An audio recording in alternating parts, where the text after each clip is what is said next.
Sí, bueno, nosotros del Frente Rosa Bordó, de la agrupación Tribuna Docente y de la agrupación Alternativa Docente, hemos planteado la necesidad de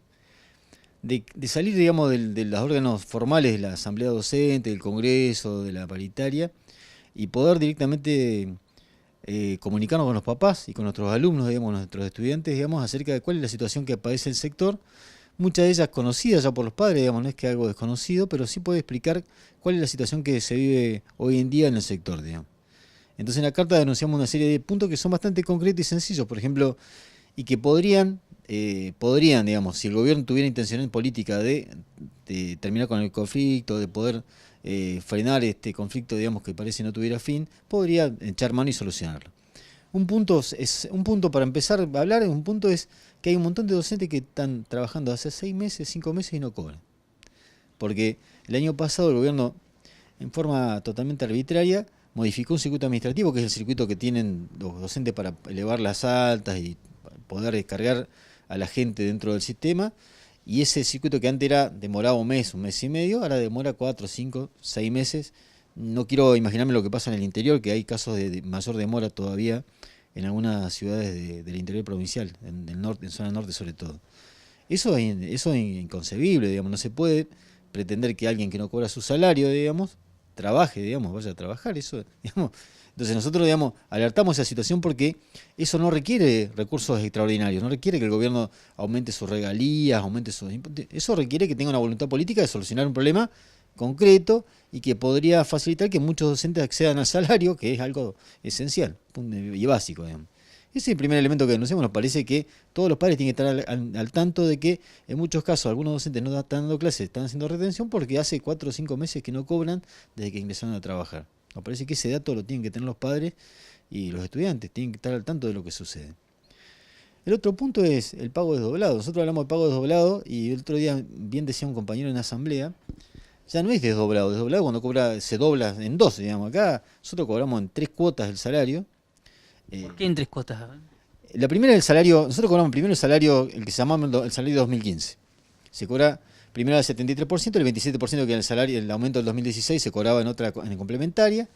Y el año pasado le incorporamos a eso el otro elemento que es el 8%, famoso, que anda, se patea en la pelota entre nación y provincia, quien no lo paga, en realidad no es quien lo paga. Eh, Nosotros cobramos, entonces no cobramos nunca el primero de mes, como la mayoría de los empleados públicos, eso, digamos, es la misma realidad en todos los sectores. Cobramos el 8, el 10, depende de provincia, cobramos la primera cuota, que sería un 65% aproximadamente del salario, cobramos otro porcentaje que sería entre un 25 o un 26 el día 20 o después del día 20, y el 8% que lo cobramos con suerte bastante después. Es más, ahora nos adeudan 5 meses, de 5 o 6 meses van a ser desde abril, que no se abona el 8%. Entonces nosotros decimos que está partido el pago del salario. Es más, y en la oferta paritaria del gobierno que dice, no, le vamos a pagar si se aceptan este 12, 13%, que a todas luces es insuficiente, se lo vamos a pagar en una cuota complementaria. Con lo cual estaríamos nosotros aceptando casi el pago por quincena si aceptamos esta oferta, este ofrecimiento del gobierno, digamos, en paritaria. Por eso nosotros también alertamos que esa situación, digamos, lleva a que los docentes hagan retención para poder cobrar esas partes del sueldo que el gobierno eh, va realizando, digamos, a lo largo del mes. De más está decir que también todo el mundo sabe, y los padres también lo saben, pero nosotros ponemos blanco sobre negro, de que todos los vencimientos de alquiler, tarjeta de crédito, servicios públicos, digamos, se realizan los primeros días del mes, hasta el día del 10 del mes, con lo cual la mayor parte del salario docente, o la parte del salario docente que se cobra a fin de mes, no puede colaborar con el pago de los impuestos, los servicios y las deudas que tiene toda familia, digamos. Entonces, bueno, eso nos parece que también es algo que tiene que estar integrado. Y después bueno, ni hablar de lo edilicio, digamos, eso, si uno hace un reconto de día a día por los diarios, las redes sociales, se encuentra con que diariamente hay una escuela, un establecimiento escolar que no tiene clases por problemas de calefacción, de agua, rotura del techo, la rotura de la caldera, falta, digamos, hay problemas graves de infraestructura que el gobierno dice trabajar en eso y en realidad no hay ninguna solución. Y esto, digamos, lo decimos nosotros en la carta, lo expresamos en la carta, pero todos los padres pueden dar fe de eso porque sucede cotidianamente, digamos, que se rompió el caño del gas, que la luz, digamos, y es un problema muy grave, que por ser determinado invierno, con lo cual esto seguramente se va a solucionar un poco porque el clima va a cambiar un poquito, pero es lamentable que ocurra eso en una provincia que el Consejo denuncia como que son escuelas de primera, digamos, nos parece que también eso hay que ponerlo en esa denuncia. ¿Son muchos los docentes que están usando esta metodología de retención de servicio en función de esto que decís? Las retenciones de servicios son masivas cuando el gremio las plantea como una medida colectiva y no son de tal manera cuando el gremio no lo plantea de esa forma. Es un derecho individual, digamos. De todas formas, se desarrolla, digamos, y no se conoce muy bien que muchos docentes están de retención porque, como te decía fuera de la entrevista, el Consejo el año pasado ha ordenado que en los colegios nos informe quién está de retención y quién no, a los padres,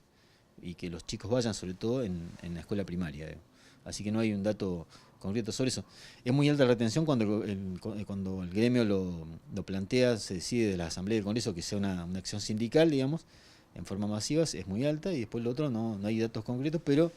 en cada colegio uno conoce que existe esta situación, y sobre todo en respuesta no al pago del 8%, 24%, que también se da, sino fundamentalmente el pago de los haberes adeudados después de trabajar 4 o 5 meses y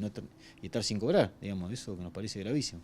Ahora, todo esto ha sido planteado en paritaria, ¿no?, por los paritarios correspondientes. Todo esto ha sido planteado en paritaria, todo esto nos parece a nosotros que los padres tienen que saberlo, porque además el gobierno se escuda en que no tiene plata, digamos, cosa que además podemos discutirlo y no es cierto, pero el gobierno se escuda en que no tiene plata, pero aún si creciéramos por un instante esa situación, lo que hay que decir es que está presupuestado el pago del salario de esos docentes que no cobran, está presupuestado en el presupuesto, está presupuestado en educación. Lo que falta es una voluntad política de claramente liquidar los salarios a esos compañeros para que puedan percibir y llevar el pan a la mesa. Eso es así.